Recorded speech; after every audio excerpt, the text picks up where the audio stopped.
Boa noite a todos. Vamos ter hoje a apresentação da Camila, dispensa apresentações. Querida colega aqui do Vox. E eu havia sugerido para o Ludu para convidá-la devido ao apreço que eu tenho por esse trabalho dela, mas não somente porque, dentro da temática psicanálise política, ela traz uma dimensão totalmente inédita que recorta ao mesmo tempo. É um fundamento afetivo muito significativo para abordar o problema da voz a partir de uma experiência de estranhamento. E me pareceu extremamente importante, na abordagem da política, poder resgatar o mínimo dessa condição de estranhamento, já que parece que isso é exatamente o que falta na experiência política mais elementar. Então, acho que nós só vamos ter a ganhar com essa apresentação e reflexões que, a partir disso, podemos produzir. Obrigada, Mauro. Obrigada pela oportunidade de apresentar. O Vox teve um papel fundamental nessa pesquisa. Foi aqui que eu encontrei o referencial teórico e os caminhos de estudo. Então, o que está no texto é um efeito do Vox, na verdade. A questão, assim, a ideia de desenvolver essa pesquisa foi procurar apresentar uma significação para a fronteira que incluísse a dimensão de contato, já que a gente vive um tempo em que a fronteira tem sido apresentada muito colada à ideia de fechamento. Isso pensando nos deslocamentos humanos, onde os sujeitos precisam recorrer a travessias que colocam suas vidas em risco para entrar em estados que se fecham a esses sujeitos. E a ideia de desenvolver essa pesquisa partiu de uma experiência que eu vivi no Líbano em 2015.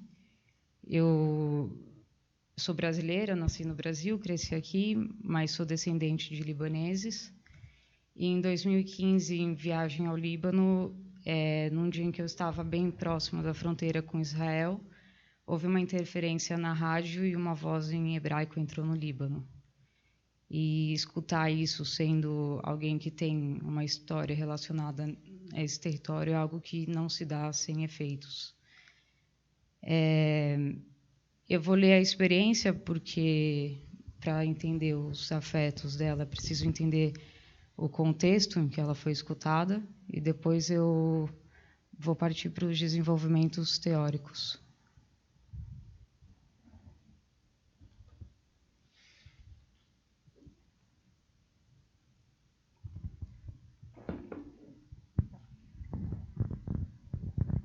Existe uma brincadeira comum entre alguns descendentes de libaneses no Brasil. Esses sujeitos costumam se provocar e questionar uns aos outros. Se te perguntassem o que você é, você diria que é libanês ou brasileiro? Na tentativa de responder ao que parece mais uma pegadinha do que um problema solúvel, cada um constrói uma rede argumentativa bem fundamentada, mas ainda assim a pergunta geralmente fica em aberto. Aqui, nem mesmo as convenções acerca da nacionalidade resolveriam a questão, pois esses sujeitos que nasceram no Brasil e, portanto, são brasileiros, caso tenham a ascendência paterna libanesa, são também libaneses. Na rede argumentativa construída por cada um, são expostas uma série de experiências de estrangeiridade tidas por esses sujeitos no país onde nasceram e sempre viveram. A mais radical delas é a daqueles sujeitos que, devido aos seus nomes pouco familiares no Brasil, se acostumaram a ter duas versões de seus nomes, uma pronunciada por brasileiros, outra por libaneses. Ora, como é que se pode esperar que um sujeito que passou a vida respondendo a duas sonorizações de seu nome, uma emitida por brasileiros, outra por libaneses, venha a se dizer ou libanês ou brasileiro? Optar por uma das duas coisas não seria abrir mão de um de seus nomes? A rememoração dessa brincadeira como introdução ao relato de uma experiência de fronteira não se dá sem que tenhamos com isso um propósito. O intuito é situar o leitor na condição subjetiva daquele que viveu a experiência. Condição essa de estar entre duas línguas, o árabe e o hebraico, o árabe e o português, entre duas culturas, a libanesa e a brasileira, entre dois países, o Líbano e o Brasil. É, então, no embaraço do entre dois que essa experiência deve ser contada. Ela começa a se desenrolar quando, em julho de 2015, esse sujeito brasileiro e descendente de libaneses chega ao Líbano para passar as férias.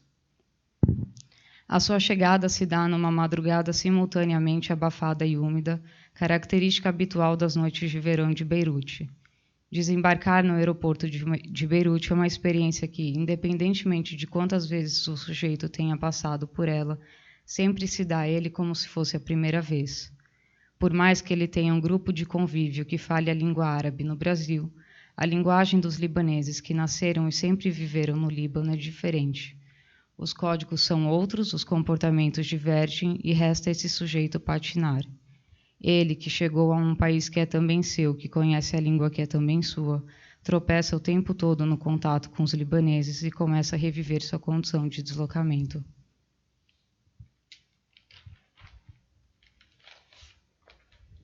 Para além do fuso horário e da peculiaridade climática, uma série de situações que acontecem no aeroporto de Beirute provocam no sujeito uma espécie de vertigem. Assusta-se ao observar uma briga que mobiliza ao menos 15 rapazes, mas que termina em questão de segundos com abraços e risadas. Suas malas são revistadas pelos oficiais do Exército e tem a impressão de que o fato de vir do Brasil provoca certa curiosidade. O que há nessas malas que vêm do Brasil? No Líbano, as oportunidades de emprego para grande parte da população são escassas, o que explica em parte seu histórico movimento de emigração, e os sujeitos que moram no Brasil são muitas vezes tidos como aqueles que fizeram a escolha que foi perdida por quem no Líbano permaneceu. Escolha muitas vezes lamentada com a frase: quem me dera eu tivesse ido ao Brasil.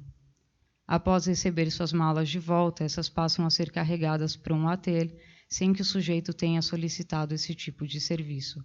Hotel é o nome dos rapazes que ficam no aeroporto em Beirute esperando carregar as malas dos viajantes. E essa situação do hotel e uma série de outras situações semelhantes a essa que acontece no Líbano sempre assim, é vivida com incômodo, porque primeiro eles pegam a sua mala sem você notar, assim, eles são muito mais rápidos e você se vê forçado a ter alguém carregando a sua mala e você fica irritado, assim, tipo, primeiro dá uma raiva, mas num segundo momento você não se autoriza a sentir raiva porque isso é indício da situação econômica do país. Então, como que essa pessoa teria uma renda se ela não fizesse isso, se ela não arrancasse as suas malas de você para receber por isso? De modo geral, pode-se dizer que, ao menos para esse sujeito, desembarcar em Beirute é sempre um tanto traumático. Acometido pela vertigem provocada por esse lugar familiar que lhe provoca tanto estranhamento, o sujeito vai do aeroporto para casa. É comum que parte dos imigrantes libaneses no Brasil tenham casas no Líbano, uma forma de manter laço com esse país de onde foi-se embora, e algumas vezes, como é o caso de alguns dos sujeitos que constroem casas nas aldeias, trata-se também de uma estratégia política. Voltaremos a esse aspecto mais adiante. Nessa casa que é sua, mas que não tem as características de seu lar, o sujeito entra meio cambaleante. É tarde, mas dormir não é uma opção. Está ainda muito desperto após a sua passagem pelo aeroporto. Nesse inteirinho entre o estado de alerta e o sono que permitirá que a vigília baixe a guarda, uma voz começa a soar. É uma voz cantada em árabe que parte da mesquita mais próxima. No Islã, um dos 5 pilares para os seus praticantes é a reza, que acontece 5 vezes ao dia, e nos países árabes as mesquitas entoam o adén, canto de chamado à reza, sempre que é hora de rezar. Apesar de não ter o costume de escutar ao adén, essa voz que canta na língua árabe lhe provoca certa nostalgia. É como se ela lhe oferecesse as boas-vindas que lhe faltaram no aeroporto. Acolhido por essa voz, é possível agora ceder ao sono. Levanta-se e vai dormir, afinal, logo cedo, no dia seguinte, partirá à aldeia de seus familiares, que fica ao sul do Líbano. Uma vez no sul do Líbano, esse sujeito tem como passatempo a observação do espaço geográfico em que se encontra. Começa, por exemplo, por analisar as edificações. Em muitas das aldeias no Líbano, inclusive no sul, é comum que o número de casas seja maior do que o necessário para o número de habitantes. Muitas das casas são de imigrantes que no máximo passam as férias no Líbano. Mais do que isso, há uma mistura entre casas simples e modestas e casarões que mais parecem palacetes. Há um boato com grandes chances de veracidade de que uma das casas de uma das aldeias do sul tem 100 portas. Quantos cômodos seriam necessários para 100 portas? O Líbano é o país dos contrastes. É um país onde não é possível ter raiva sem também ter dó, e onde é impossível amar sem odiar. O mesmo se aplica à luxúria ali encontrada. A luxúria ali é o mais sincero sinal da pobreza. Aquele que construiu um palácio no Líbano muito provavelmente viveu uma vida miserável. Por trás de uma casa com 100 portas, possivelmente existem 100 dias de fome e uma multiplicação de 100 dias atravessando aldeias a pé para chegar à escola. Em suas outras idas ao Líbano, esse sujeito contentou-se com a interpretação de que aquelas casas eram sinal de uma luxúria que visa suprimir uma precariedade. Mas tem algo a mais que explica o número de casas e ostentação na sua arquitetura. É o que ele descobrirá ao investigar a história que envolveu a construção das casas ao sul do Líbano. Perguntará aos habitantes locais se por acaso o número de casas e sua arquitetura imponente teriam alguma implicação política. Pela resposta que esse sujeito obteve, descobriu-se que há algo nesse raciocínio que procede. A construção das casas foi uma das formas que os habitantes do sul do Líbano, região do país que faz fronteira com Israel, encontraram de reagir à invasão israelense que estabeleceu suas tropas no sul e que durou de 1982 até 2000. Como contam os habitantes dessa região, as tropas israelenses montaram bases no sul que inviabilizavam o caminho direto de Beirute às aldeias. Trajetos que costumavam durar 3 horas passaram a durar 7. Caso trilhassem o caminho direto, eram parados nos postos para uma longa espera. Dizem que essa era uma estratégia do exército de Israel de provocar uma espécie de evacuação da terra. À tática de evacuação, a resposta dos libaneses do sul foi habitar. Para isso, a estratégia foi construir o maior número de casas possível e os emigrantes que tinham renda suficiente para bancar os custos de construção de uma casa foram ao Líbano construí-las. Essa é parte da história que justifica o número de casas nessas aldeias. Reconhecendo que a geografia das aldeias do sul se conta a partir de uma ameaça territorial, a fronteira entre o Líbano e Israel, que fisicamente não passa de uma cerquinha, fronteira translúcida que deixa ver o outro lado do mesmo terreno, é experimentada pelo sujeito em sua face impermeável. Essa cerquinha vira, no imaginário desse sujeito, um forte e um fronte. Um forte por sua capacidade de proteger de uma invasão, e um fronte por ser o que essa cerquinha viraria, caso uma nova tentativa de invasão de Israel no Líbano ocorresse. Mas acontece que esse imaginário não perdurará, pois logo esse sujeito escutará uma outra voz que abalará suas construções referentes a essa fronteira. Durante seus dias de estadia no sul, era comum que esse sujeito fosse de aldeia a aldeia visitar familiares. Numa dessas travessias entre aldeias, a proximidade entre o Líbano e Israel fez com que o sinal da rádio libanesa se confundisse com o sinal da rádio israelense. O resultado disso foi que bastou uma interferência na rádio para que o que virara cotidiano familiar esse sujeito de escutar a voz cantante de chamado à reza 5 vezes ao dia, uma voz em árabe, fosse surpreendido por uma voz estranha, a voz em hebraico. A voz em árabe que ofereceu acolhimento ao sujeito em Beirute é agora acompanhada de uma outra voz que lhe causa desassossego. E esse desassossego difere do estado vertiginoso vivido no aeroporto de Beirute. O estado de alerta não é mais fruto de um deslocamento quanto aos códigos. Essa outra voz traz consigo um estado de tensão, como se por um momento de descuido esse sujeito tivesse deixado essa voz entrar em sua intimidade. Assim, quando no sul do Líbano, 2 vozes chamaram o sujeito ao mesmo tempo. O desassossego é, num primeiro momento, efeito do susto na escuta da voz que rememora uma invasão territorial. Esse susto é menção necessária para que aquele que não conhece o contexto dessa região compreenda que a voz em hebraico no Líbano não é neutralizada. Ela é uma voz experimentada sob o caráter do possível anúncio de uma invasão e, por isso, uma voz da qual se busca proteger. A voz que chega em hebraico parte do território de Israel. Até então, a cerca parecia colocar limite entre o que era o Líbano e o que era Israel. De um lado da cerca estava o dentro, o familiar. Do outro lado da cerca estava o fora, o estranho. O que assusta o sujeito é a familiaridade que a voz em hebraico traz. Ela se mostra ao sujeito como uma voz que também diz sobre a sua história. Agora, o sujeito deverá se haver com a geografia dessa região de outra forma. Enquanto antes buscava compreensões acerca das edificações e produzia suposições quanto ao seu caráter estratégico de defesa de um território, agora ele terá que se haver com o fato de que esse outro de cuja invasão se busca proteger estabeleceu-se como uma parte de si. Terá que produzir alguma outra construção que dê conta dessa voz que atravessou essa fronteira cuja impermeabilidade é tão investida e suposta. O que eu busquei mostrar com esse relato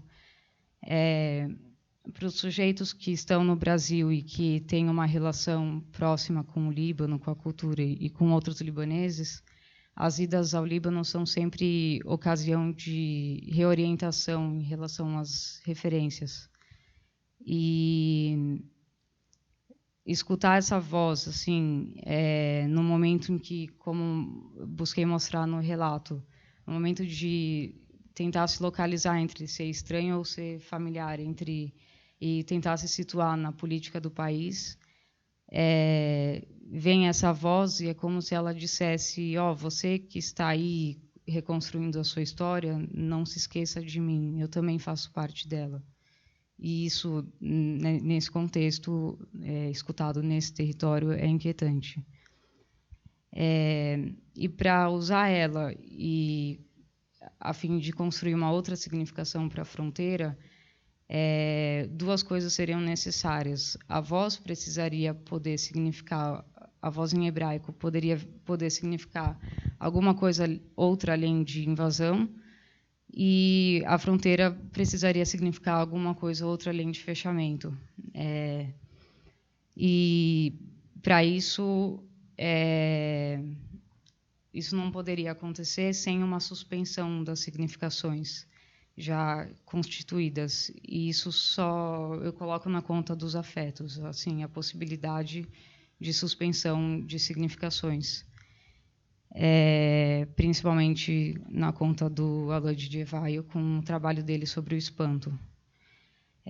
Eu vou contar um pouco o que é o espanto para o Alain, porque as elaborações dele me serviram não só para fundamentar teoricamente o espanto, mas também foi de onde eu tirei a direção de escrita que eu queria tentar para o meu texto. O que é o espanto para ele? É um afeto que se dá pelo aparecimento de um significante especial, que ele chama de significante siderante, e que acontece de forma inesperada, e quando ele aparece, ele produz uma interrupção do saber. Essa interrupção vem porque esse significante que aparece de forma inesperada é um significante que vem do real, então, e atravessa o simbólico.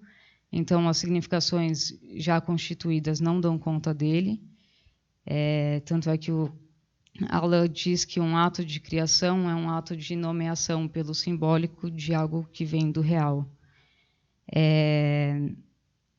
E por ser esse significante que já não encontra uma significação pronta, ele produz essa ânsia de saber, que é algo que pode ser aproveitado para a construção de um novo saber, de um novo dizer. Mas duas coisas atrapalham esse processo. Uma é o supereu, que quer manter o sujeito no lugar onde ele já está e com o saber que ele já tem. E ele faz isso despojando o significante siderante do poder de afetar. O Alain dá um exemplo de um viajante que vai a Paris escutar um discurso de um deputado, e assim que o discurso termina, tem a explosão de uma bomba, E esse viajante diz que ele não se afetou pela bomba porque ele supôs que deveria ser comum que em Paris os discursos de deputados fossem acompanhados pela explosão de bombas. Então, ele mostra como isso é cômico, como revela um tamanho apego ao saber que ele não pode se ver privado disso e ele não se afeta nem mesmo por uma bomba. E a outra dificuldade é que, uma vez tocado e afetado, para que seja espanto, esse afeto, essa sideração precisa ser efêmera. Ela precisa vir acompanhada de um segundo tempo, que é o tempo da dessideração. E ele trabalha como, etimologicamente, dessideração vem de desiderar, que significa cessar de ver. Então, o que fica dessa elaboração dele é como se ele estivesse dizendo, assim, fazendo um convite, afete-se, toque-se, e, ao mesmo tempo, alertando quanto à necessidade de tomar certa distância de afetos e de situações que nos tocam de forma muito próxima. E eu tentei construir um texto que respeitasse esses dois movimentos, que privilegiassem o afeto, o toque da escuta da voz em hebraico, e que pudessem se deslocar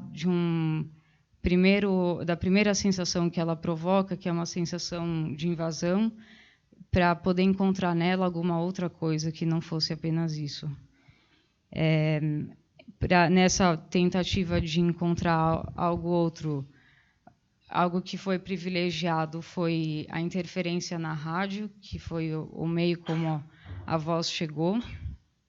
No ano passado, no seminário do Mauro sobre o super-eu, teve um encontro que ele usou uma expressão, mercadoria da música, para dizer das regulações sociais que elas se estendem a ponto de comandar o que os sujeitos escutam ou não escutam.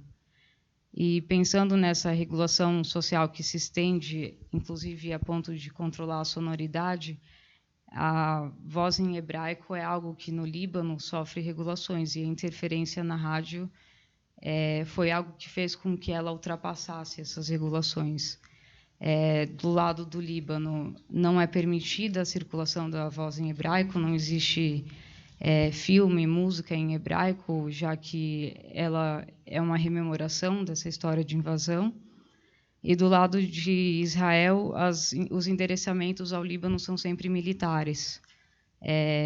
Um exemplo para situar é o Jidar el-Salt. Jidar el-Salt é a tradução em árabe para barreira sonora, e a barreira sonora é um termo da física, que diz desses aviões que excedem a velocidade do som, ultrapassam a barreira sonora e, quando fazem isso, produzem um estrondo. Isso é algo cotidiano, quase diário, que Israel mande aviões sobrevoando o território libanês, violando o espaço aéreo libanês e emitindo esse som. Então, não existe o hebraico circulando no Líbano por caminhos culturais, etc. Ele é banido. E do lado de Israel, quando aparece endereçado militarmente. Então, pela interferência na rádio, era uma voz que não estava endereçada militarmente, era uma voz endereçada aos israelenses e ultrapassou essa fronteira, ultrapassou essas regulações dos dois lados e apareceu no Líbano. E, assim, pôde comunicar alguma coisa diferente, endereçar alguma outra coisa. Na busca por encontrar o que ela poderia estar comunicando, eu fui para o Vivès e para o Poisat.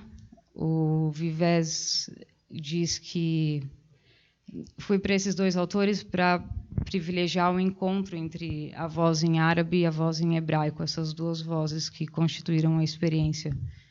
O Vivès diz que o que se deve entender por um discurso sem fala na psicanálise é um discurso que permite escutar, para além das falas, uma voz, já que quando a gente escuta um discurso, a gente fica tomado pelos ditos e a voz fica camuflada. E o Poisat, que se interessou pela ópera, ele disse que a emoção da ópera se dava pela voz, porque nela a voz era escutada enquanto pura voz. porque historicamente a ópera se distanciou das exigências linguísticas e das exigências da fala.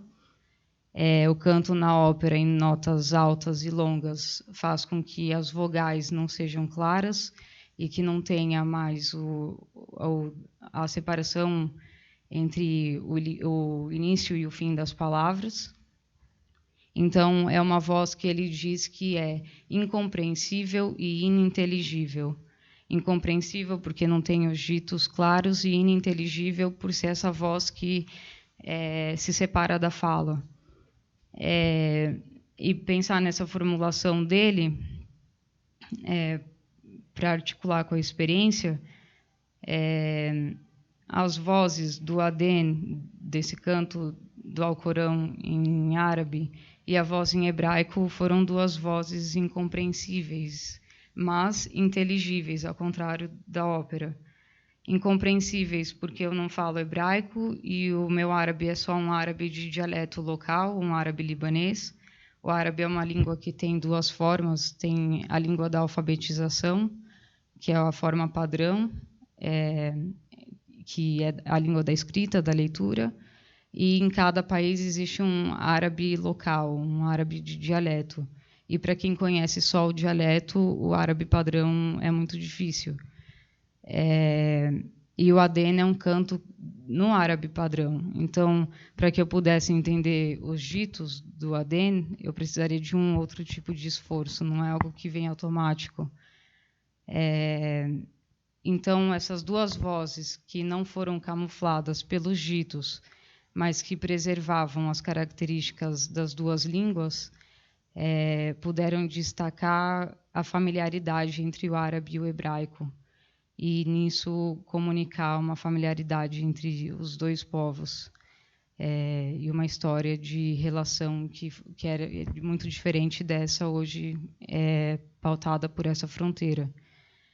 Então, tem na voz essa experiência trouxe, então, essa voz, esse elemento que tem uma potência singular na psicanálise de comunicado estranho e familiar, porque a voz é um objeto que é interno e externo ao mesmo tempo. Ela é nossa, sai do interior, mas quando a gente fala, ela já está no exterior. Inclusive, o Poisson e o Porte dizem de como escutar a nossa voz enquanto a gente fala, escutar ela vindo do exterior é uma experiência completamente diferente, inclusive a nível fisiológico, e como escutar a nossa voz vinda do exterior geralmente provoca estranhamento. Então, é um objeto na psicanálise que tem essa potência de comunicar isso. E o que pensar a partir desse aparecimento espantoso da voz em hebraico, que trouxe a inquietante familiaridade com o hebraico, a nível de efeito na estrutura espacial, na organização subjetiva da estrutura espacial. Essa continuidade entre esses dois afetos pela experiência é algo que o Cesarotto traz a nível teórico. Ele diz que o espantoso é o paradigma do inquietante, que essa revelação da familiaridade com algo que seria estranho sempre se dá de forma espantosa. E o Alain diz que o ato de se espantar é um ato de consentimento a uma presença outra, exterior, que a gente descobre não ser exterior. E o que essa continuidade entre familiar e exterior pode provocar numa organização espacial? Existe uma aproximação entre a forma como a psicanálise trabalha o inquietante com a topologia no sentido da continuidade. A Granon-Lafonte diz que na topologia e a psicanálise se interessam pelos trajetos dos objetos na estrutura porque eles se formam em conjunto. E que, ao contrário da geometria euclidiana, que fundou a nossa organização espacial em fronteiras que funcionam como limite, que separam interno e externo, na topologia não se diz de limite. O que tem é o tempo de um trajeto de um objeto até ele chegar numa continuidade. E esses trajetos aparecem nas elaborações sobre o inquietante. O Freud, quando diz que está na Itália e vai circulando, ele chega numa rua que é uma zona, ele tenta sair dela e acaba voltando para ela sem querer. Ele está dizendo de uma continuidade que ele acessou sem querer, e esse sem querer é algo privilegiado. O Reiki diz que a gente não sabe os caminhos do inconsciente, que a gente tem que topar uma viagem pelo desconhecido, já que não existe uma geografia do inconsciente, e que é o espanto que dá ao psicanalista a pista de que ele está no caminho certo. E o Lacan, quando fala da continuidade entre interno e externo da garrafa de Klein, ele faz essa elaboração usando o inquietante, como um afeto que traz a continuidade entre familiares e estranho. Eu vou ler o parágrafo do Lacan.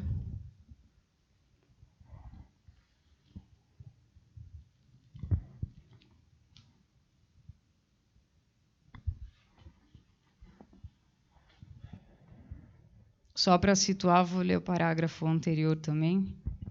O que a psicanálise descobre é, primeiramente, essa passagem por onde se chega no entre dois, do outro lado do revestimento, onde esse intervalo que tem a aparência de ser o que funda a correspondência do interior com o exterior, onde esse intervalo está aí o mundo do sonho, é a outra cena, é apercebido. Vocês passeiam, então, nas ruas e vocês vão de rua em rua, de praça em praça, mas um dia acontece que, sem saber porquê, vocês ultrapassam, invisível a vocês mesmos, não sei qual limite, e vocês caem num lugar onde vocês não tinham nunca estado, e entretanto, onde vocês reconhecem como sendo aquele ali, o lugar que lhes lembra de terem estado desde sempre e de terem retornado 100 vezes. Vocês se lembram disso agora. Ele estava ali na memória de vocês, como uma espécie de ilhota à parte, alguma coisa não marcada e que subitamente ali para vocês se reúne. Esse lugar que não tem nome, mas que se distingue pela estranheza de sua decoração, pelo que Freud indica justamente tão bem da ambiguidade que faz com que Heimlich ou Unheimlich, eis uma dessas palavras em que, em sua própria negação, tocamos com o dedo a continuidade, a identidade de seu direito com seu avesso, esse lugar que é, para falar propriamente, a outra cena, porque é aquela onde vemos a realidade. Sem dúvida vocês sabem disso. Nascer nesse lugar como um cenário. Então, pensar no inquietante como esse afeto que introduz esse acesso a essa continuidade, esse outro lado do cenário,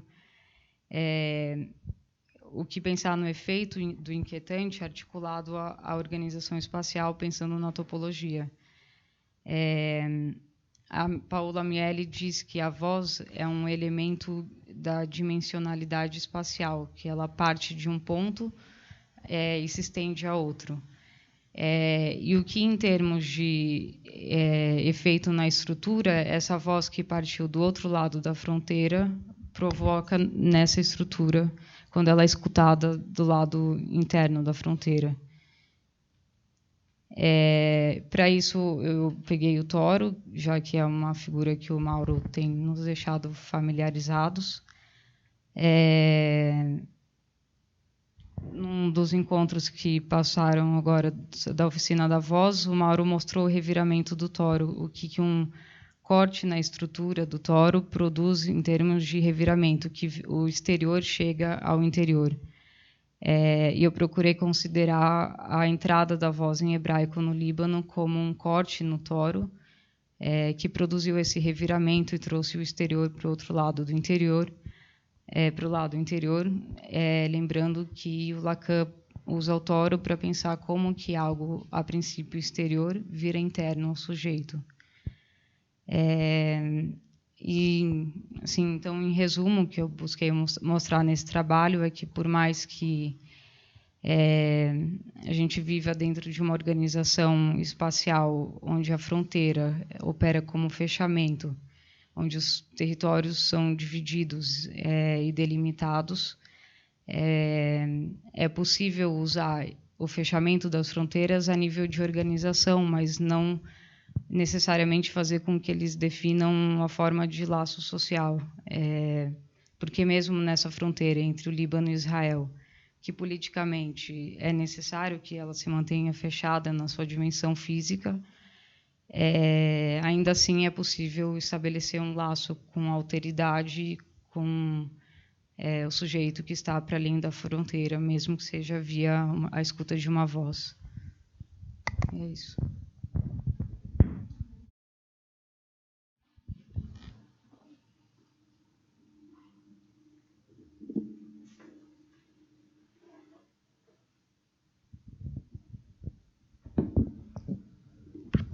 Camila, eu acho que eu fiquei inquietante, espantada com o teu trabalho. Tanto é que eu te pedi o link para tua dissertação.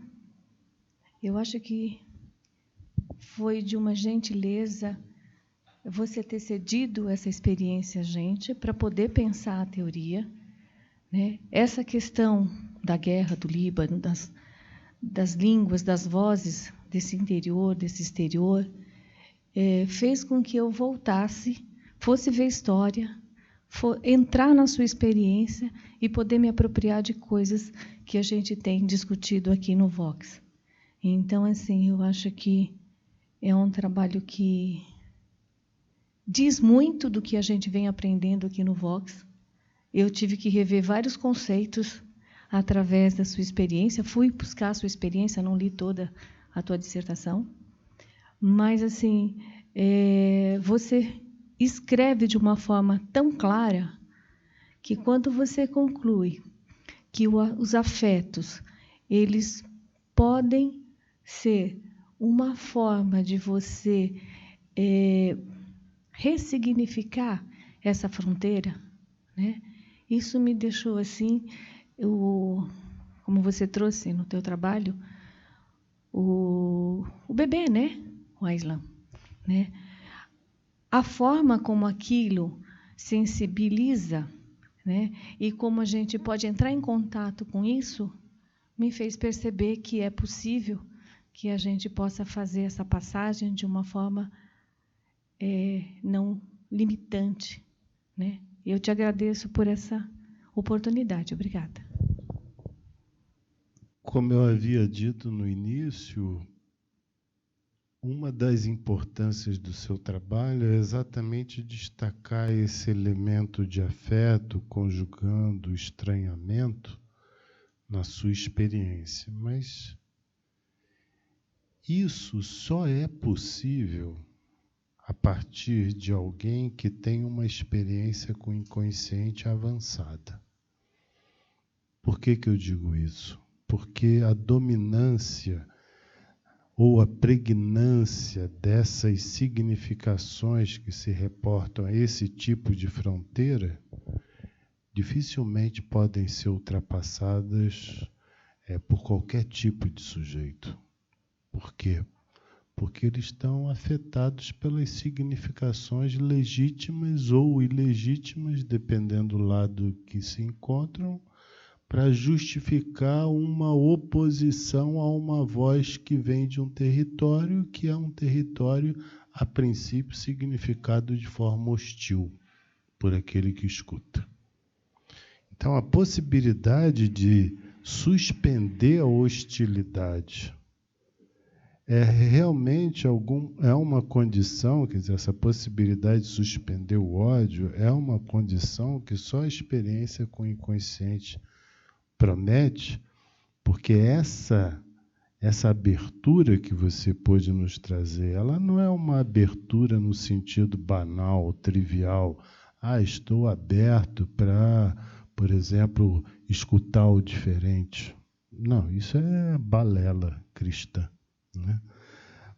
O que você traz é muito importante, porque, na verdade, a gente só pode dizer que existe presença do inconsciente na abertura quando existe uma produção que se dá a partir desse momento, que é, por exemplo, a sua tese. Então, uma abertura que dissesse, eu tive uma experiência dessa ordem de ter escutado uma voz, mas que não produzisse nada a partir daí, não seria uma abertura semelhante a essa que você está nos trazendo, porque a abertura promovida pelo inconsciente, tal como na experiência da análise, é uma abertura que implica produção de saber. Bom, eu disse que é muito importante isso, porque você traz um elemento decisivo, assim, no sentido daquilo que a gente se debate em termos de política e do ódio. Quer dizer, você ao mesmo tempo revela uma saída por via de uma experiência com o inconsciente, mas em contrapartida você indica também a dificuldade que se encontra hoje nos diferentes sistemas políticos de poder criar algum tipo de abertura, mesmo que limitada, para uma significação diferenciada. Isso é praticamente impossível hoje. Quer dizer, ela faz essa indicação, mas ela também deixa, por outro lado, algo que é extremamente difícil e que me parece que só é possível hoje, né, quando se dá, por exemplo, experiências entre pessoas que se dispõem a dialogar de ambos os lados. Por exemplo, a orquestra que foi criada envolvendo palestinos e judeus, tocando juntos, viajando juntos, convivendo juntos, né? Experiências outras muito reduzidas que implica não só essa aceitação assim supostamente que perdura um certo tempo, mas que envolve de fato ter que se haver com semelhante. Em outras palavras, a gente está voltando para a velha posição, que é a mais avançada, que eu penso que já se deu, do Amos Oz, quando ele diz como é que vai se resolver esse conflito. Os dois lados vão ter que perder. Se não houver perda dos dois lados, não tem saída. Porque foi isso que você nos trouxe. Os dois lados foram perdidos na medida em que você produziu uma significação inédita em função de um saber que você nos traz. Você encarnou a proposta do Amos Oz, ter que perder os dois lados.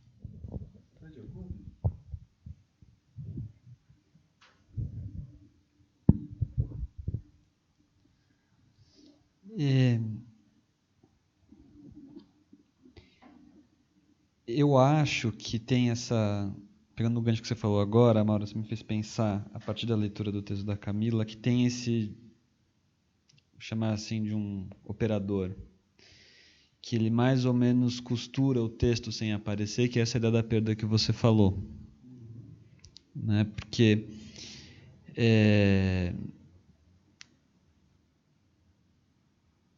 que acho que teria que... O que colocaria a gente para pensar um pouco, né?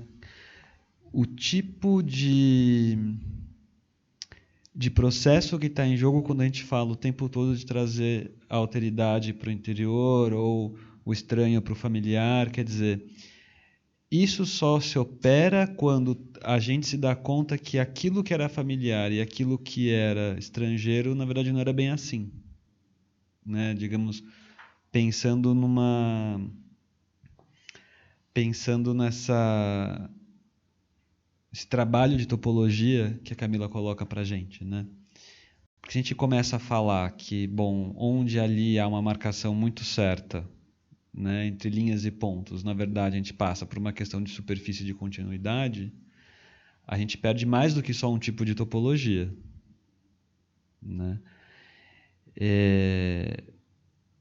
Que é o que justamente coloca em jogo o modo como o conflito se organiza, né?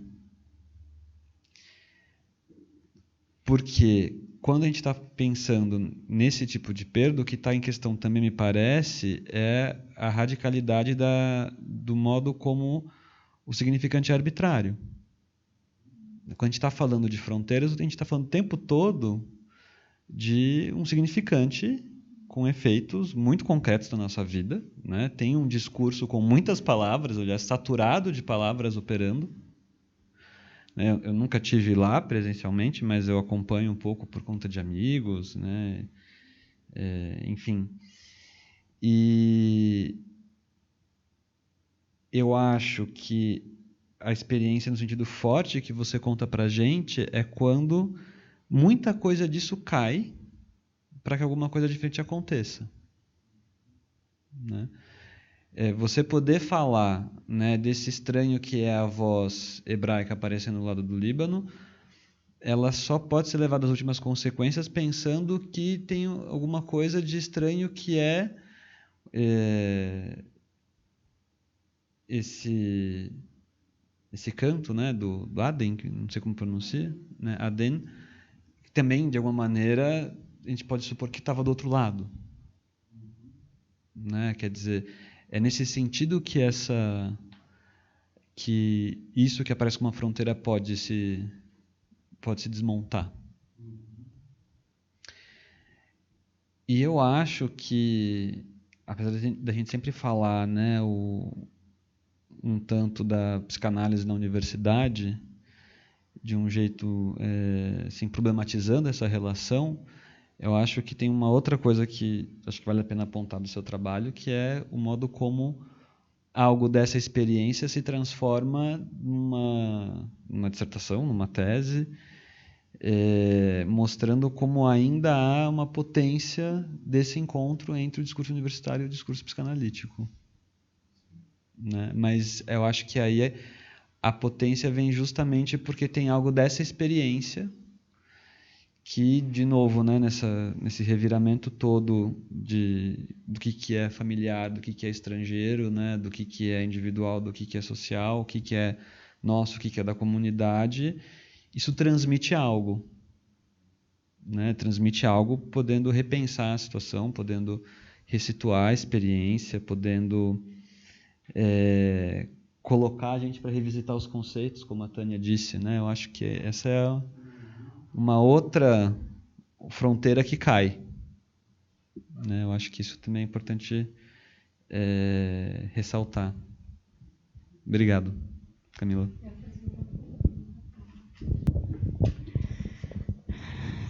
Gostei do seu trabalho, achei brilhante.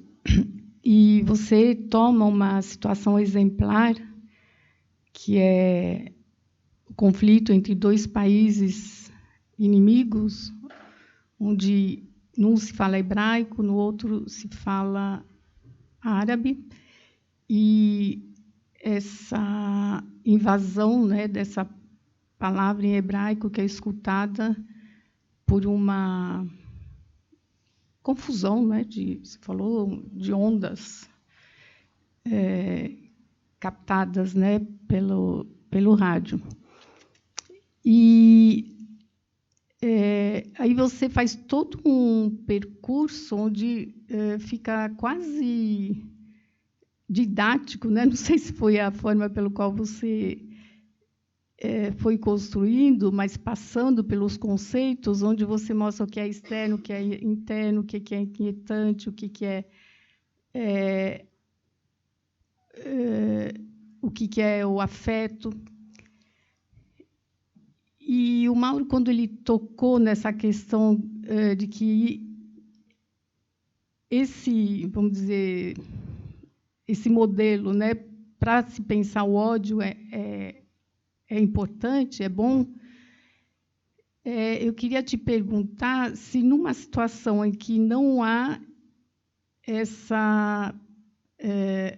não há fronteiras, né? Porque você disse bem, tem uma regulação do lado libanês, em que o hebraico não pode ser falado, não há filmes, ele nunca, né, é escutado em rádio alguma. E aí isso determina um limite, né, bem rigoroso, né, em termos daquilo que vai ser tomado como uma invasão pelo outro. Então, eu queria te perguntar, quando não há essa clareza das fronteiras, se esse real que causa espanto pela língua, se ele pode se apresentar como um componente que vai revelar, né, que tipo de conflito pode ser revelado e se há possibilidade de suspensão do ódio, porque o que a gente vê, por exemplo, aqui, situações em que supostamente tem uma radicalização, mas não é regulado, vamos dizer assim. Então, o que esse fator de regulação faz para que isso aconteça dessa forma? E quando não há regulação, como fica essa fronteira e que possibilidades, então, da percepção disso, da escuta disso e como tratar essa questão? Acho que você toca num ponto da importância da fronteira, porque até na Constituição do sujeito, você precisa de um outro para poder se constituir e precisa de uma fronteira bem demarcada. Eu acho que pensar no nível da regulação, talvez saber circunscrever, que talvez a regulação permita circunscrever, assim, deixar o afeto para uma esfera, assim, poder usar essa fronteira para entender que ela está dizendo de um conflito político, militar, e que ela que essa escuta dessa voz não precisa situar qualquer relação. Assim, saber que a regulação se dá por um motivo militar e não por uma questão de povo, não existe nenhum problema no mundo árabe com o povo judaico ou com a língua hebraica. Acho que essa é uma fronteira bem delimitada. A questão é militar. Então, nisso é possível partir para entender um outro, para dar um tratamento na busca de encontrar uma outra significação e uma outra forma de relação. Agora, se essa fronteira não existisse, eu não sei, porque eu não sei qual seria o efeito, né? Não sei qual seria o contexto, não sei o que estaria produzindo lá.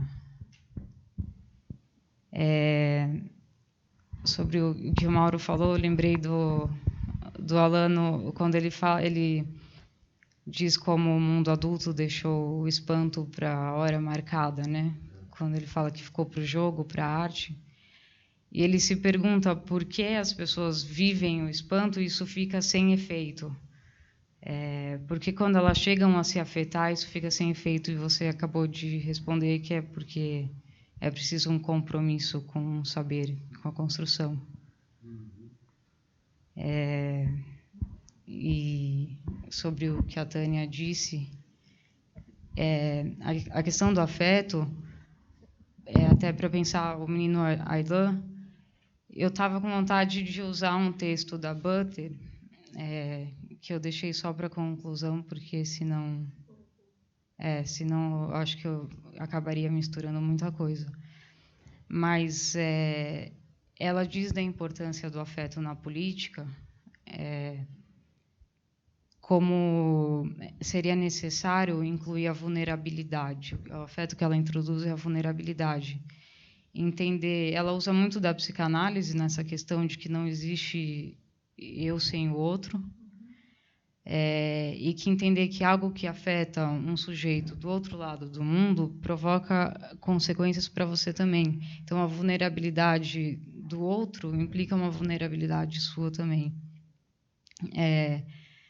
Ela, inclusive, diz como, por exemplo, nos Estados Unidos não existe a inclusão da vulnerabilidade na política deles. Depois do 11 de setembro, eles logo partiram para uma guerra e não para um luto. Então, quando você ultrapassa o tempo do luto, você não deixa a vulnerabilidade entrar na sua política e não deixa isso promover uma ética em que a vida do outro também importe, né? Acho que pensei em compartilhar porque é algo que ficou ressoando no momento da escrita também. E eu não tinha notado que o operador era a perda. Isso é uma novidade sobre o trabalho. Eu, na verdade, não tinha pensado nisso enquanto eu li. Eu pensei nisso quando o Mauro estava falando, assim, então eu também não tinha notado. Joguei a hipótese, mas eu acho que é interessante para pensar, né? Quando o Mauro fala, citando o Amos Oz, que os dois lados vão ter que perder, nesse sentido, essa é uma experiência que pensar ela pela chave da perda é interessante, né? Bom, o que a gente perde, que significantes perdemos nesse tipo de experiência para que a gente possa se ressituar, como você coloca, né? Acho que isso é um trabalho, assim... Bom, você mencionou os Estados Unidos, que foi para a guerra, né? Eu acho que esse é um trabalho de luto, né? E acho que, aparentemente, ali nesse conflito que está posto, né? Meio que invade por conta dessas vozes, ele é um conflito que está como toda guerra, né? A lógica do ganhar. Acho que isso estrutura um pouco as coisas de um jeito que vai na contramão desse tipo de experiência que você pode fazer. Né? Acho que não é à toa que tem uma distância para isso acontecer, né? A coisa acontece lá, mas a dissertação se dá aqui. Sim, né? é fundamental isso, inclusive. Acho que isso diz um pouco disso que poder perder algo para que algo venha. Né? O que eu tinha notado era ponto de não fazer desse trabalho e não deixar esse trabalho ser atravessado por tons de posição, né? Porque acho que se você parte a partir de uma posição, você abrir mão de alguma coisa é muito mais difícil, né? Acho que essa é a dificuldade, talvez, na política, assim, onde as posições, todo mundo está jogando com posições muito claras, assim, então é muito mais difícil dialogar.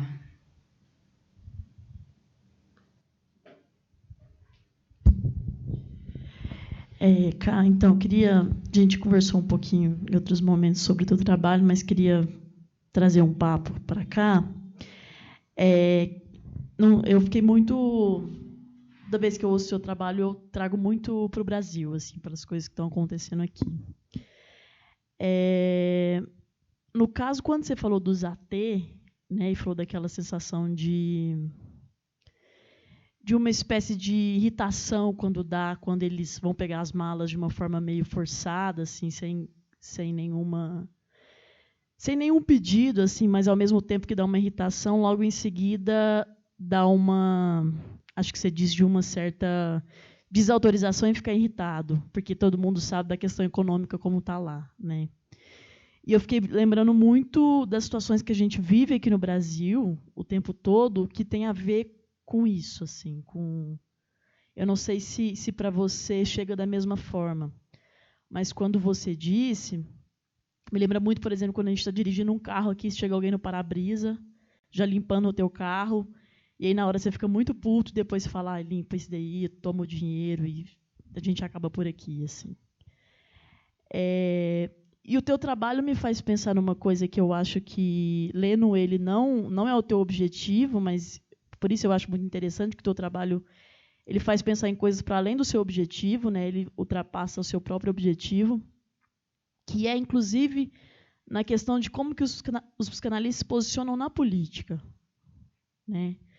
Porque você traz uma dimensão que eu acho muito cara e que eu não conhecia do Alain, que agora eu fiquei com muita vontade de ir atrás, que é a dimensão do espanto, né?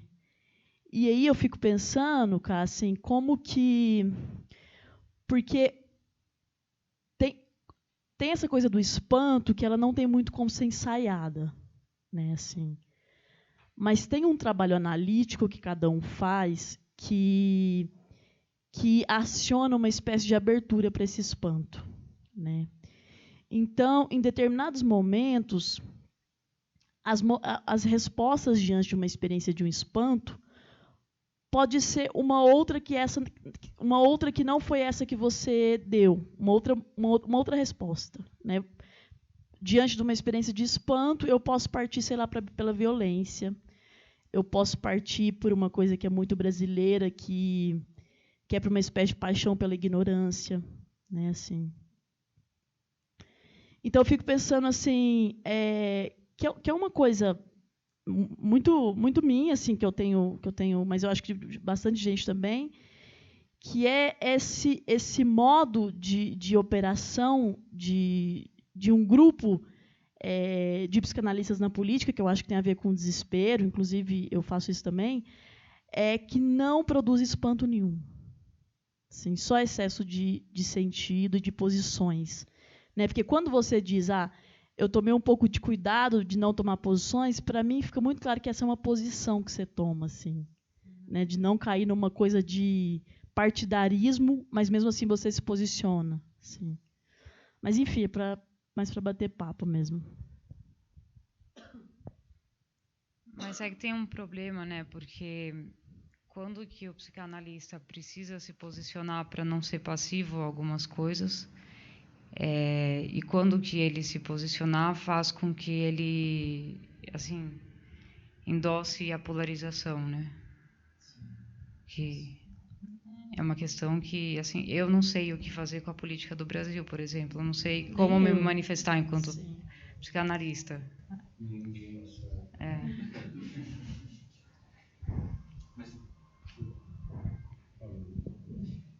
Mas eu acho que quando você fala a questão de não se posicionar, né? Mas eu acho que aí cabe um certo esclarecimento de não se posicionar sobre o quê, né? Porque se a gente está falando de topologia, né, a gente está falando de posição, de algum modo. Então o que eu acho é que você faz algo que é o que a gente não sabe fazer direito aqui no Brasil, como eu estava falando, que é conseguir não tomar uma posição partidária sem que isso caia num cinismo do discurso. Sim. Né? Porque aí é o centrão, vamos dizer assim. Né? Não, o problema são os extremos. Né?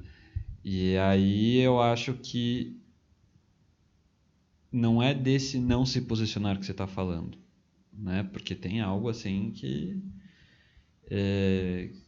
bancar fazer uma dissertação a respeito dessa experiência, né? E dar uma extensão para essa questão e topar discutir ela aqui e tudo mais, tem uma tomada de posição, né?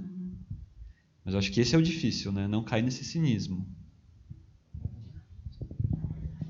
Você tem razão.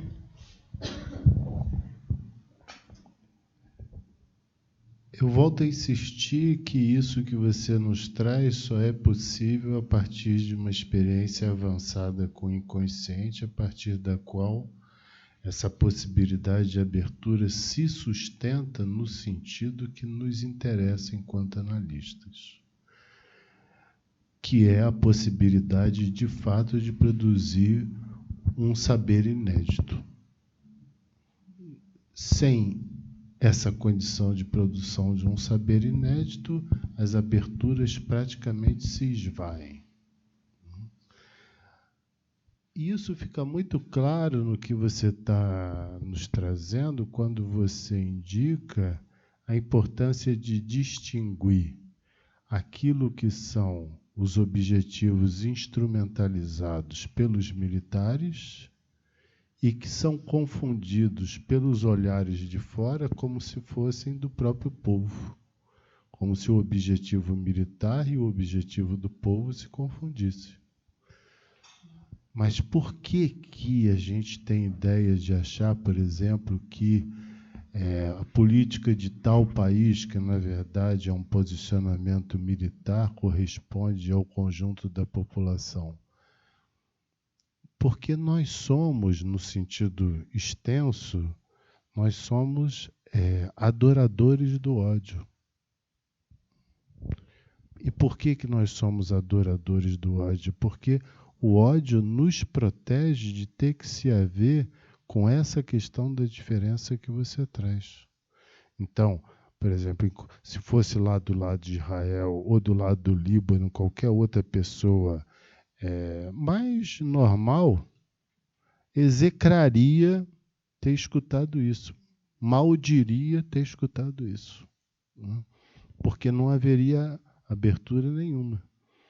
Então, só que é o seguinte, para que a gente possa avançar em algumas experiências, por exemplo, os dois lados perder, mostrar de por que o ódio ele é tão admirado e produzido e tornado objeto de sedução, aí é que eu acho que o ponto de vista político da psicanálise não é necessariamente assumir uma posição ou fazer um diagnóstico, mas é permitir esvaziar essas concepções que estão profundamente arraigadas. E para isso, nós precisamos de saber, sim. Precisamos mostrar por que o ódio cativa, por que determinadas aberturas só são possíveis e quando são possíveis pelo agenciamento do inconsciente, as consequências que elas promovem.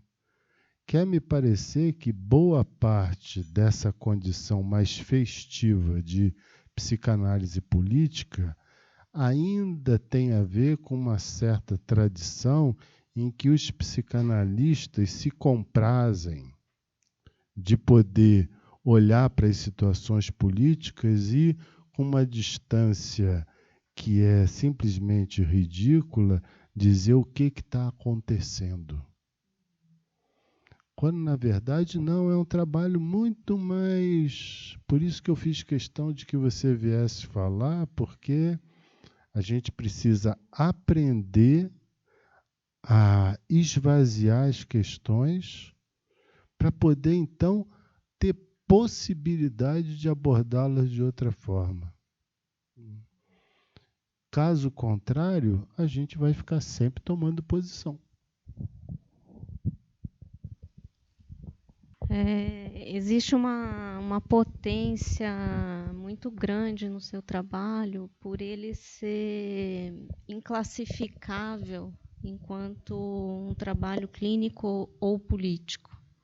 Ele atende às duas questões, né? Como o touro que você tentou abordar. Ele é, ao mesmo tempo, clínico e político, né? E eu acho que aí resulta um empreendimento bem-sucedido da tua tomada de posição, como diz a Bárbara, de não se posicionar, né, da maneira tradicional, como se supõe que é uma posição.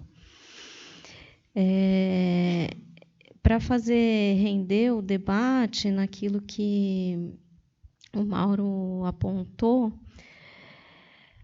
tem um aspecto que chama muita atenção, né, na tua apresentação, que o momento de ressignificação da fronteira, ele não é um momento qualquer, né? Ele é um momento de alguém que volta, né, está imbuída de um momento de ressignificação da origem, de resgate da origem, né? E essa voz em hebraico, ela vem atrapalhar essa espécie de êxtase de retorno, né? Que é um êxtase de retorno, porque, no fundo, o retorno a uma origem mítica que está supostamente sendo resgatada naquele momento, né?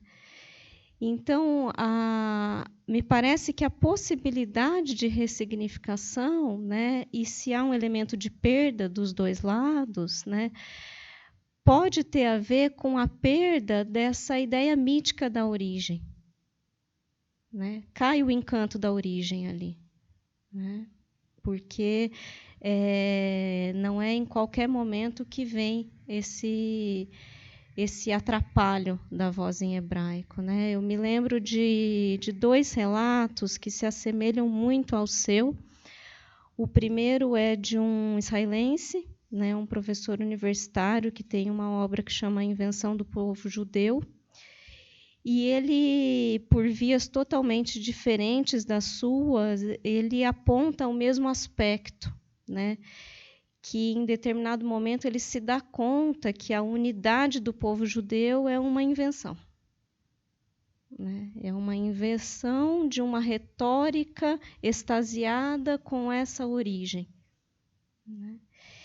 E um outro relato de uma jornalista sul-coreana que estava fazendo um documentário na fronteira com a Coreia do Norte, é pega, é capturada, passa 6 meses, né, em poder do exército norte-coreano, e o afeto que justamente ocupa ela é o espanto quando ela percebe que aquele que sempre foi a origem do ódio dela, que é o soldado norte-coreano, é aquele que primeiro oferece um casaco para ela não morrer de frio. Então, enfim, me parece que esses 3 relatos, né, o seu somado a esses 2, eles apontam justamente para essa perda de um êxtase, de uma origem que é sempre atribuída a um lugar de significações muito definidas, né?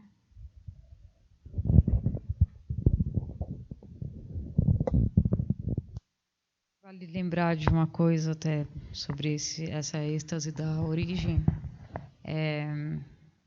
Tem esse momento de deslocamento, chegar no aeroporto e não ser tão bem recebido assim, que já quebra um pouco a expectativa de retornar. E aí tem a circulação pelo sul do Líbano. No sul só circulam libaneses sem aviso prévio.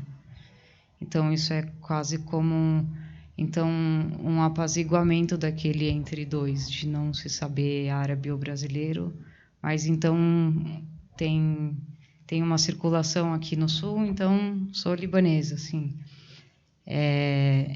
E aí vem a voz em hebraico, quando supostamente um entre 2 foi apaziguado, vem a voz em hebraico e traz mais um, assim. Essa impossibilidade da unidade, mais uma vez posta.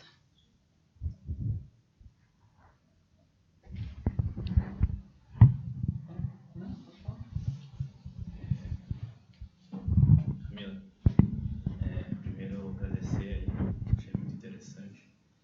Ontem eu cheguei a ler o seu artigo, né?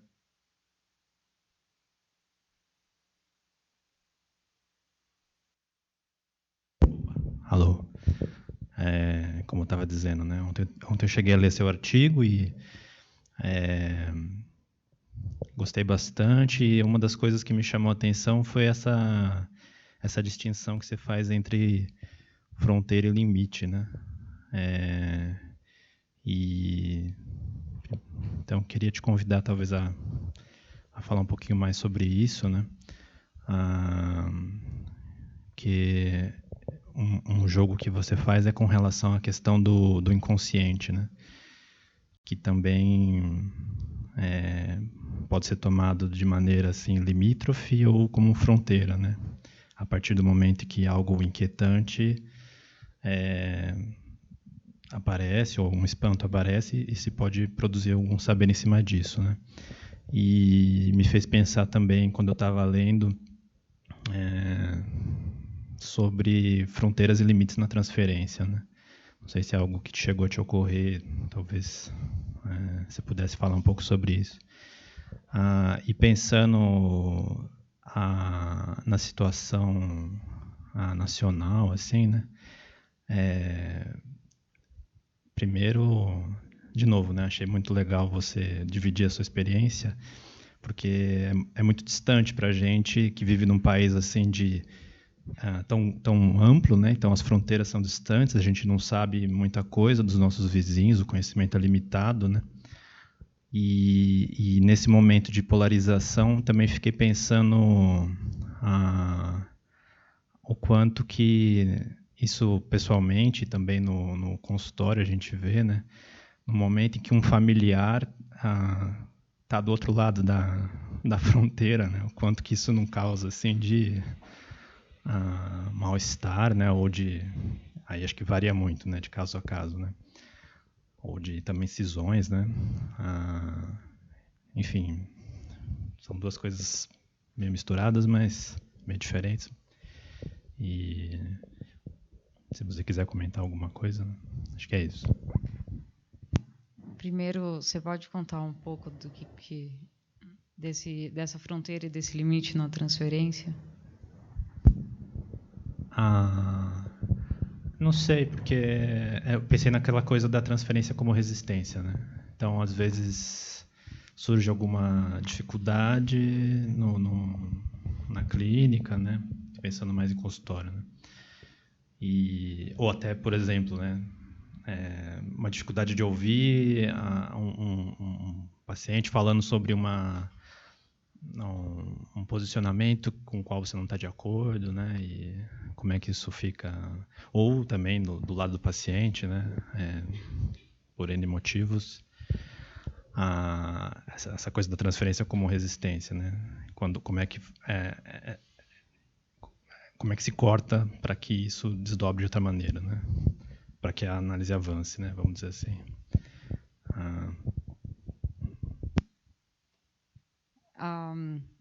Eu passei batido mesmo pela questão da fronteira e do limite, acho que por querer privilegiar o afeto. Mas esses autores da geografia, eles são muito bons, assim, dá muita vontade de pensar a psicanálise junto com a geografia, a partir deles. E alguns deles se encarregam de pensar as ambiguidades nos territórios, assim, como que a gente supõe uma ideia de fronteira. Existem autores que partem de concepções bem cristalizadas sobre o que é fronteira, o que é território, e existem outros autores que vêm contradizer, mais ou menos no movimento assim de significante e significado que eles notam.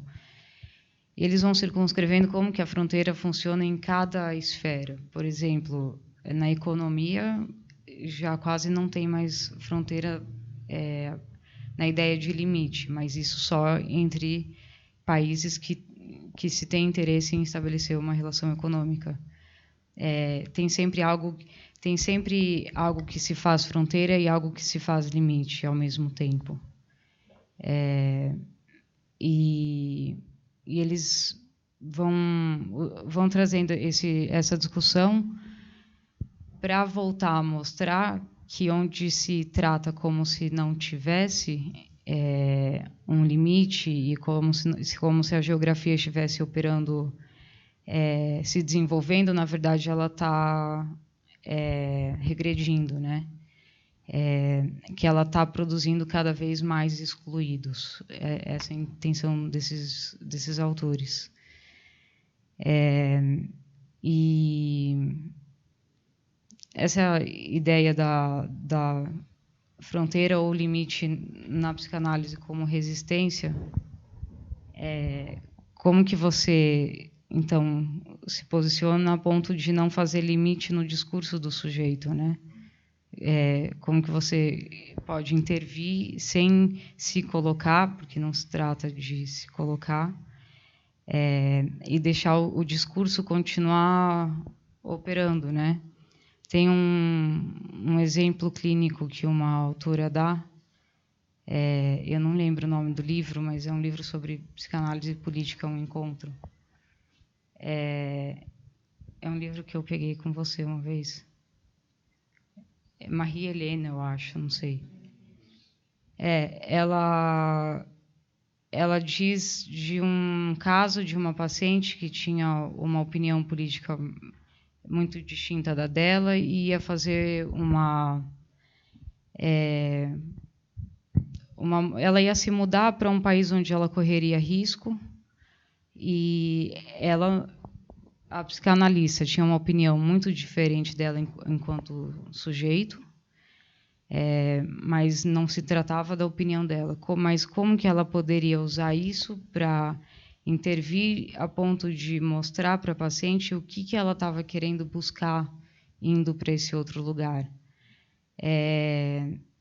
Assim, como usar esse desacordo dela não como limite, mas para produzir um outro saber assim, isso que ela não concordava, mas que ela, a nível ético e clínico, só poderia dizer, dar um alerta quanto a isso me preocupa, e mais do que isso não cabe, mas usar algo que ela estava discordando a ponto de poder provocar um saber na paciente, não no sentido de discordar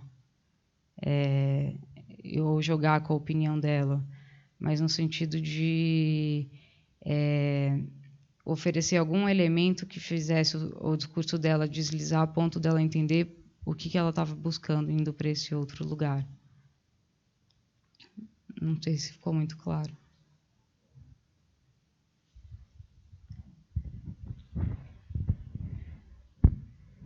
Eu colocaria uma quarta cena nessas três que você colocou, que é a passagem que a Camila cita do sotaque, né? Porque não tem nada mais alienado que sotaque, né? Ninguém tem, porque ninguém acha que não tem. E essa passagem que você cita no seu trabalho é muito boa, né? Porque o cara percebe que ele tem um sotaque e isso causa ele ser tomado como um estrangeiro, né? E nesse sotaque que ele redescobre como sendo justamente o sotaque familiar dele, né? E aí eu fiquei pensando que eu acho que nunca li nada em psicanálise sobre sotaque. Mas enfim, eu colocaria essa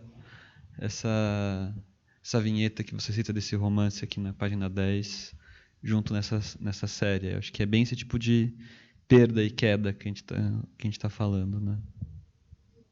E se você puder falar mais um pouco desse livro que você citou aí também, super bem-vindo. Esse livro é um autor brasileiro que... esse livro do sotaque, né? Você está falando? É um autor brasileiro que tem... Eu acho que o título do livro é Línguas ou Linguagens do Oriente, alguma coisa assim. E esse é um capítulo do livro dele, quando ele trabalha com autores literários de Israel que dizem dessa convergência entre sotaques e do estranhamento que eles têm por falar um sotaque que não é o sotaque que se escolheu como a língua da identidade nacional, né? E mostra assim uma repressão interna, e esse autor vai dizendo de como a mãe dele reprimiu o sotaque dela. E o interessante nesse trecho é que ele só consegue fazer com que ele se deixe de ser um alvo quando ele afirma eu sou judeu. Ele precisa afirmar uma identidade. Acho que isso é o que me choca mais nesse trecho, assim. E o título desse livro é escrito em caracteres árabes com a frase em hebraico. assim, a sonoridade em hebraico, mais a escrita com as letras árabes. O título é Eu Sou dos Judeus. E acho que essa questão do sotaque que serve para... que é uma mostração de uma diferença, mas que para se resolver em relação a ela, ele precisa afirmar a unidade, assim, afirmar a identidade. Isso que perde toda a potência de um sotaque diferente, toda a história. E, assim, empobrece na hora que ele precisa dizer eu sou judeu, assim, como se ele não pudesse ser com qualquer outro sotaque.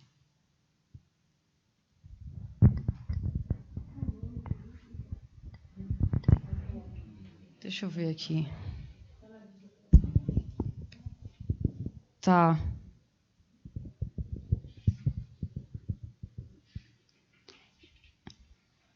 Linguagens do Oriente, territórios e fronteiras. O artigo é entre as falas de Israel. Imagina. Eu queria comentar esse aspecto que a Daniele ressaltou em relação à origem, né, que ela tão bem indicou, e aproveitar disso para fazer uma extensão em torno da paixão também que existe problemática pela história. Porque a paixão pela história, que é tão valorizada por muitos, né, é uma paixão que faz barreira a esse tipo de experiência. Porque a paixão pela história ela é carregada de identificações. E essas identificações, os sujeitos fazem sempre questão de poder se posicionar em conformidade a elas, né?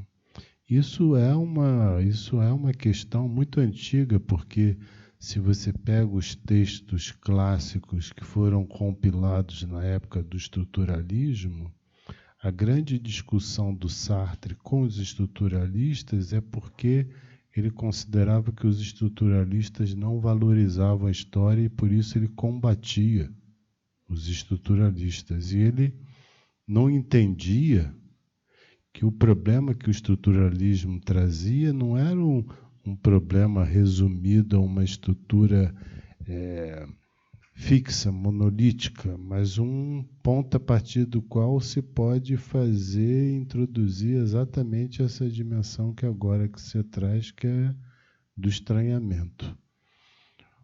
Mas por que eu estou me referindo a isso? Eu estou me referindo a isso porque a paixão pela história ela é a porta de entrada para trazer junto com ela um certo número de cortejos bem mortíferos. Por exemplo, aqueles que são cativos da história também são cativos da religião. Por quê? Porque a religião é uma forma de contar a história do homem.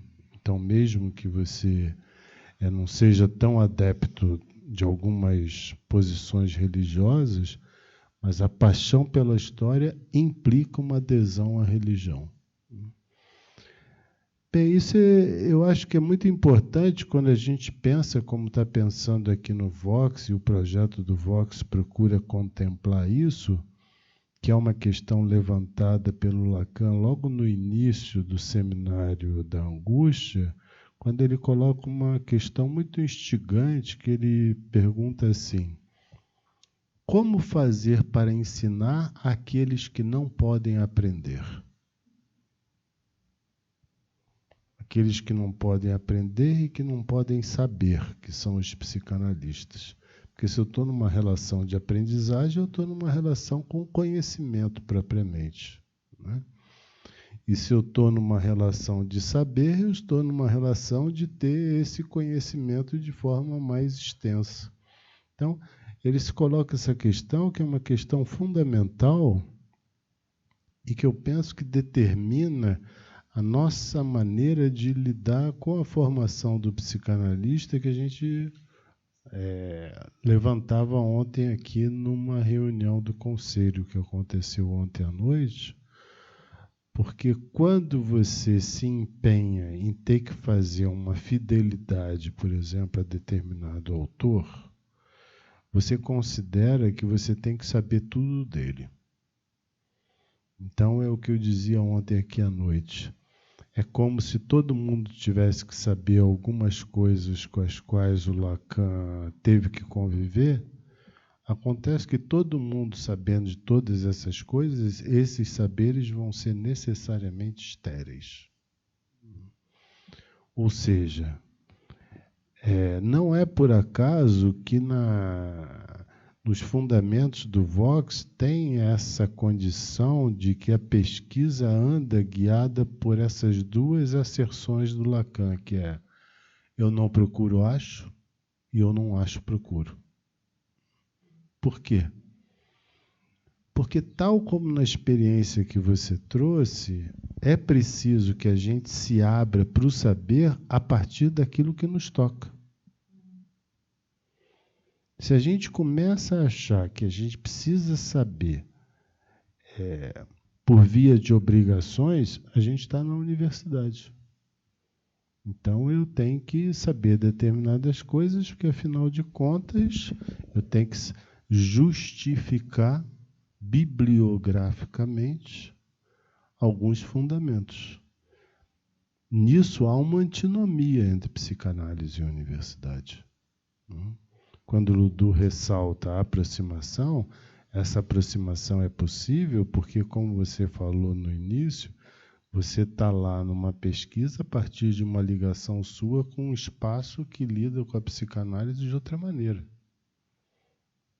Foi você mesmo que ressaltou isso, e eu acho que não foi por acaso, porque se fosse para apreender o que está no domínio universitário, por que os professores universitários que são psicanalistas, eles tendem a gerar uma certa exaustão, porque é tanta citação, mas tanta citação, que é a prova em ato da recusa do inconsciente por esses sujeitos a partir da inclusão deles na universidade, passando por professores de excelência, mas esquecendo que o fato de estarem na universidade não é uma condição que os isenta de ter que manter relação com o inconsciente. Então, algo que me chama sempre a atenção nos colóquios de psicanalistas, e que eu já chamei inclusive a atenção a isso uma vez lá em Campinas,